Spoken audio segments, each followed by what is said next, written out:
முயற்சிகள் வெல்லும். வணக்கம். இன்றைக்கி நம்ம அடுப்பு இல்லாமல் எப்படி நம்ம டக்குன்னு அவல் பாயசம் எப்படி செய்யலாங்கிறத பார்க்கலாம் வாங்க. அடுப்பு இல்லாமல் நம்ம பாயசம் எப்படி செய்யலாங்கிறத நம்ம பார்க்கலாம். அவல் ஒரு 20 நிமிஷம் தண்ணி ஊற்றி ஊற வச்சுக்கோங்க. அடுத்தது தேங்காய் ஒரு தேங்காய் உடச்சி துருவி இதே மாதிரி எடுத்துக்கோங்க. உங்களுக்கு இனிப்பு எவ்வளோ தேவையோ நாட்டு சக்கரை எடுத்துக்கோங்க. முந்திரி பருப்பு ஒரு ஸ்பூன் இதே மாதிரி நல்லா பொடியாக நறுக்கிக்கோங்க. திராட்சை உங்களுக்கு எவ்வளோ தேவையோ திராட்சையும் எடுத்துக்கோங்க.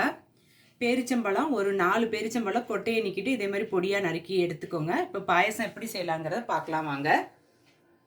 பாயசத்துக்கு நம்ம தேங்காய் எடுத்துருந்தோம் பாருங்கள். அந்த தேங்காய் மிக்சி ஜாரில் போட்டுக்கோங்க. போட்டுட்டு நமக்கு தேவையான அளவு தண்ணி ஊற்றிக்கோங்க. ஊற்றிட்டு இதை நல்லா நைஸாக அரைச்சிட்டு இதில் தேங்காய் பால் எடுத்துக்கோங்க. நான் எடுத்துகிட்டு காட்டுறேன். அதனால் மிக்சி ஜாரில் போட்டுருந்தோம் பாருங்கள் தேங்காய். அது இந்த அளவுக்கு நீங்கள் நைஸாக அரைச்சிக்கோங்க. இப்போ அரைச்ச இந்த தேங்காவை நம்ம என்ன பண்ணுங்க, இது மாதிரி ஒரு கிண்ணம் எடுத்துக்கோங்க. எடுத்துகிட்டு இது மாதிரி வடிகட்டி எடுத்துக்கோங்க. வடிகட்டி எடுத்துட்டு இந்த தேங்காய் நல்லா புழிஞ்சுக்கோங்க. இதை புழிஞ்சிட்டு அடுத்தது 2வது பால் நம்ம எடுக்கணும். இதை நல்லா புழிஞ்சு விட்டுட்டு அடுத்தது காட்டுறேன் பாருங்க. முதல் தேங்காய் பால் நம்ம எடுத்துக்கிட்டோம். இப்போ அதை நல்லா புழிஞ்சி அந்த சர்க்கரையை திரும்பி மிக்சி ஜாரில் இதே போட்டுக்கோங்க. போட்டுட்டு இதில் கொஞ்சமாக மட்டும் தண்ணி ஊற்றிக்கிட்டு இதை அரைச்சிக்கோங்க. நான் அரைச்சிட்டு காட்டுறேன் பாருங்க. 2வது தேங்காவை நான் போட்டு அரைச்சிட்டேன். இப்போ இதையும் எடுத்து இதே ஃபில்டரில் வச்சுக்கிட்டு நம்ம என்ன பண்ணுங்கள், இதையும் நல்லா வலிச்சு விட்டுட்டு இதையும் நல்லா புழிஞ்சிக்கோங்க. நான் புழிஞ்சு விட்டுட்டு காட்டுறேன் பாருங்க. நம்ம 2 பழுமை எடுத்து ரெடியாக எடுத்து வச்சுட்டாச்சு தேங்காய் பால். இப்போ இதில் நாட்டு சர்க்கரை எடுத்துருந்தோம் பாருங்கள். இந்த நாட்டு சர்க்கரை இதில் சேர்த்துக்கோங்க.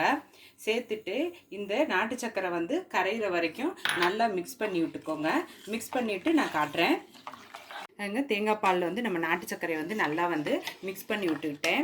மிக்ஸ் பண்ணிவிட்டு அடுத்தது இங்கே பாருங்கள், அவளையும் நான் தண்ணி இல்லாமல் நல்லா வடிச்சுக்கிட்டேன். இப்போ இதை எடுத்து இந்த தேங்காய் பால் நம்ம நாட்டு சர்க்கரையெல்லாம் கலந்துருக்கோம் பாருங்கள். இதில் இதோட மிக்ஸ் பண்ணிக்கோங்க.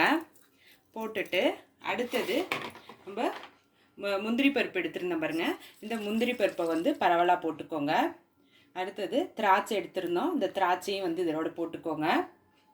பேரிச்சம்பழம் எடுத்துருந்தோம். அந்த பேரிச்சம்பழத்தையும் இதோடு சேர்த்துக்கோங்க. சேர்த்துட்டு நல்லா மிக்ஸ் பண்ணிக்கோங்க. நான் மிக்ஸ் பண்ணிவிட்டு காட்டுறேன் பாருங்கள். நான் எல்லாத்தையும் நல்லா மிக்ஸ் பண்ணிவிட்டேன். ஒரு சுவையான டேஸ்டான அடுப்பு இல்லாமல் நமக்கு அவல் பாயசம் ரெடி ஆகிடுச்சு.